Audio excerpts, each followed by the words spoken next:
you're just overwhelmed by how deep your potential goes.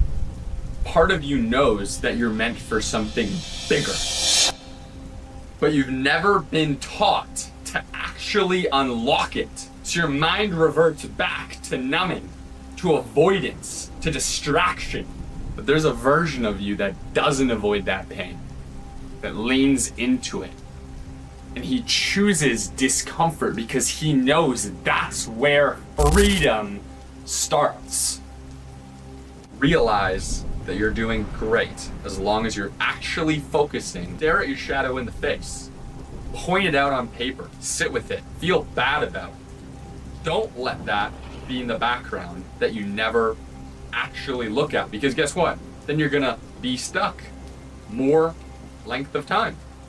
You're not actually doing what's necessary for your mind to change its perception of what's going on there. And you can perceive stuckness through the physical component of things. You're actually addicted to something which is habitual, that you are inducing within yourself chemicals which aren't constructive to what you want out of life.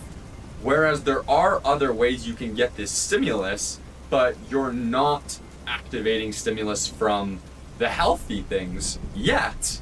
I stopped drinking, I stopped vaping, and I switched the dopamine. And I got addicted to studying form with working out. I got addicted to cooking and then meal prepping, handwriting, and just learning how to write properly because I wasn't confident and proud of the way that I wrote. And now I have this sick way of writing, which looks all rugged and scribbly and crazy and awesome, and I'm proud of that. And I get dopamine every single day. Sometimes I forget to eat. Also, work out, lift some weights. Stuckness from the spiritual perspective would be missing some sort of a lesson. What is it that you're supposed to grow from? If you're stuck, what is forcing you to be in this place and not moving forward? What lesson haven't you learned? That one friend, or maybe it's you, who keeps getting with that one type of person, even though they're different people and relationships, and then keeps getting absolutely slapped in the ass in the worst way possible. Maybe it's just a face, I don't know, whatever. I'm a dick. And you are frustrated because you're like, oh, well, it's you. You're attracting this type of vibrational counterpart because everything that you are is what you're going to attract in your life and surround yourself with. And so you need to sit with yourself and meditate and understand, how is it that I can move forward? How can I shed the energy that I've previously owned? You're constantly evolving. I've always been starkly okay with evolution in my life. Different energies that can be represented by a particular person.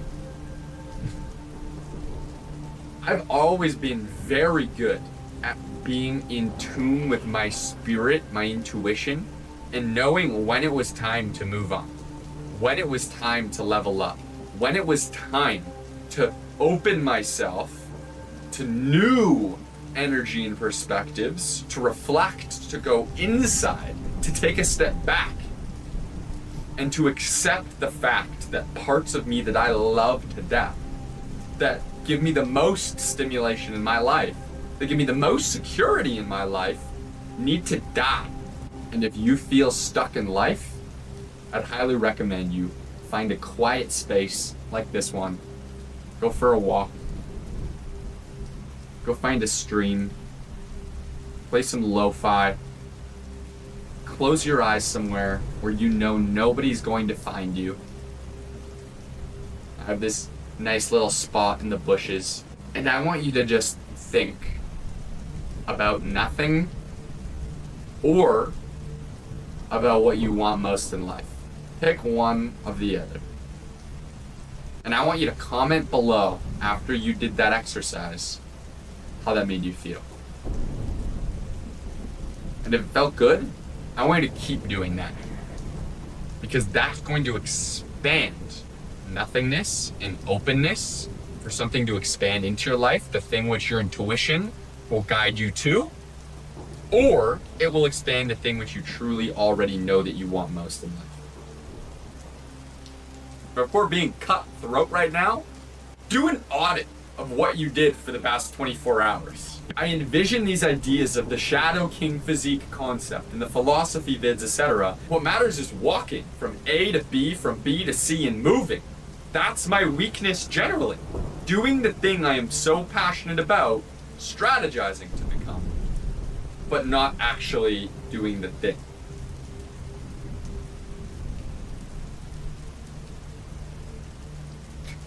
Perfect example. One thing that's helped me a lot with this is at the start of the day, I haven't been using my phone. I've been going for a walk, having coffee, going outside to get sunlight, letting my blank mind wander, and then I'll grab my phone. And then the first thing I use my phone for, because I'm so focused on content, is just browsing at my views and whatever. And then also looking into my own scripture. That could be for a lot of people, the Bible.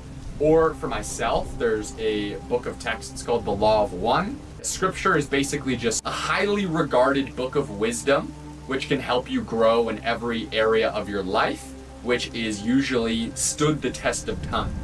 And so I go from nothingness to scripture / from nothingness to the most important thing that my life is focused around right now, scripture, to the thing that my life is most focused about again. Think back about the past 2 days, what you did with your time. Be honest. If you were hyper productive, give yourself a pat on the back. If you weren't, be honest with yourself. Either way, if you feel stuck in life, that's going to help you move forward. If you fail to plan, you plan to fail. The thing that you track is the thing that's going to grow in your life. To summarize, make sure you're moving your body every single day. Make sure you're doing nothing with your body every single day and meditating and being still. That also goes for your mind, being still with your mind every single day. Make sure you're getting the stimulus that you do get from your mind, for your mind, from things which are as constructive as absolutely possible. Audit your time and audit your focus, and don't be nervous or too insecure to actually focus on the things which are most important in your life. You're just a bitch if you don't actually do that. I'm still going through those stages myself, so I can say that. You're a bitch, and you need to focus on that thing that you really, really want to improve if you ever want to improve it. With love. Focus on that thing. Stop being a bitch if you have been a bitch. And so if you feel stuck, good. That means the old you is suffocating, and the new you is crawling through the fire, crawling through the ashes to be the phoenix that is the next version of your evolution. Like a Pokemon. If you resonated with that message, tell me what truth cut deepest for you, what demons you're done feeding. Tell me what it is that you're going to do to change your life for the better. I'd love to hear it. Very astute.